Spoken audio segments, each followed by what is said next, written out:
That is right. That is right. We got ourselves a Harley build. In the middle of January in Northeast Ohio. What else are you gonna do? Build yourself a Harley. And I know. Dave's not a Harley guy. What am I doing with a Harley? It's that darn Copart online auction. You start bidding, you put a low bid in thinking you're golden.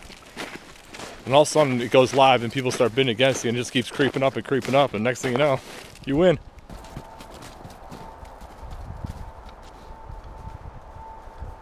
So I was not expecting to buy this thing at all. As a matter of fact, it was a local auction, but I didn't go look at it. I didn't have it inspected. I just started bidding. The pictures show front end damage, but it could have frame damage. It might not run. I have no idea how many miles are on it. So we're gonna get it home, check all that stuff out.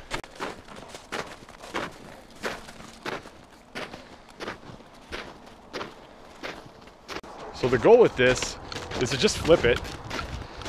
Like I said, I'm not a Harley guy. I don't love big heavy bikes.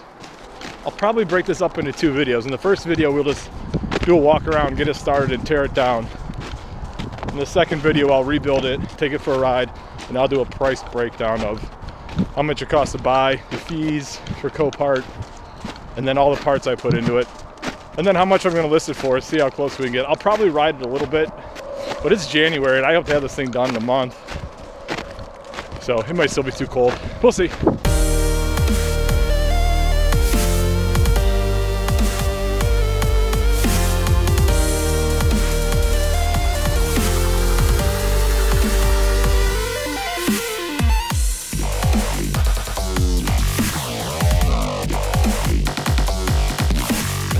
So, as you can tell, it took a little bit of work to get that ignition switch out.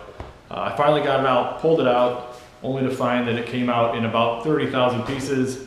Quick Google search confirmed what I thought, that it is not in fact supposed to be in that many pieces, so I ordered a new one. You know, as this being my first Copart auction, I didn't know how any of this worked. So I went up there to pick the bike up.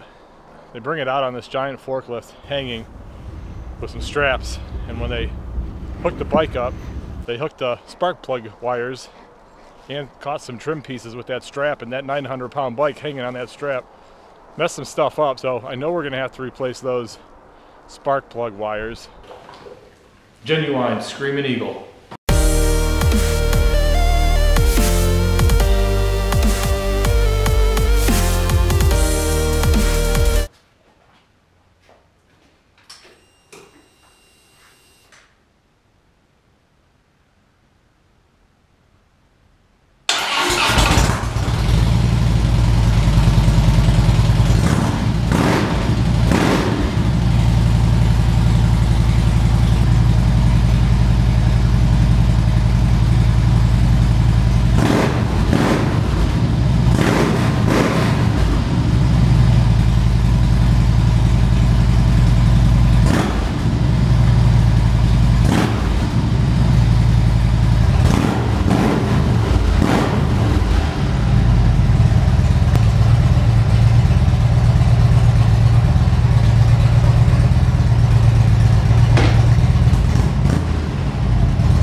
Man, did that sound great. I hope the microphone on the camera picked up just how great that sounded.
Pulling that front fairing off was a little more work than I had expected. I actually had to bring the big dog in to give me a hand, and he was very helpful.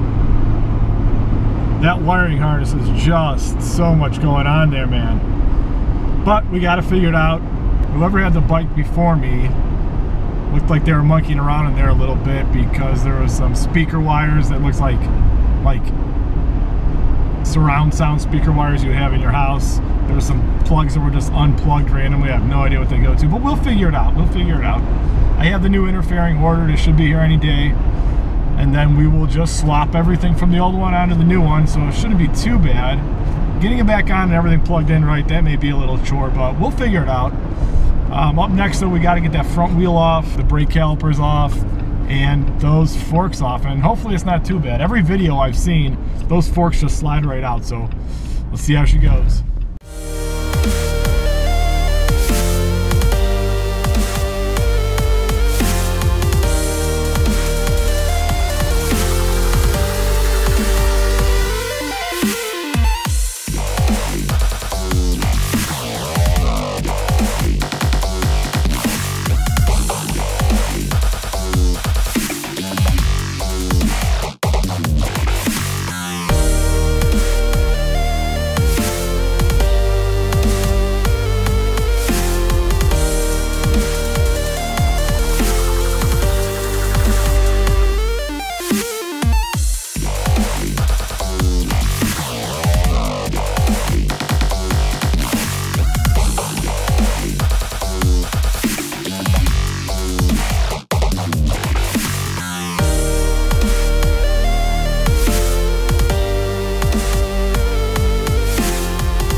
So that took way too much effort to get those forks out, but they're out. But man, I had to hit them with lubricant. I had to hit them with a little bit of heat. But at the end of the day, the mini sledgehammer is all that would take them out. There was some corrosion in the pinch clamps, so maybe that's what was holding it in. It could have been how bent up they were. The angle at which they were bent was putting some major pressure on those clamps. So who knows, but they're out. The new one should be in any minute now. We'll start reassembly. As always, peace and love.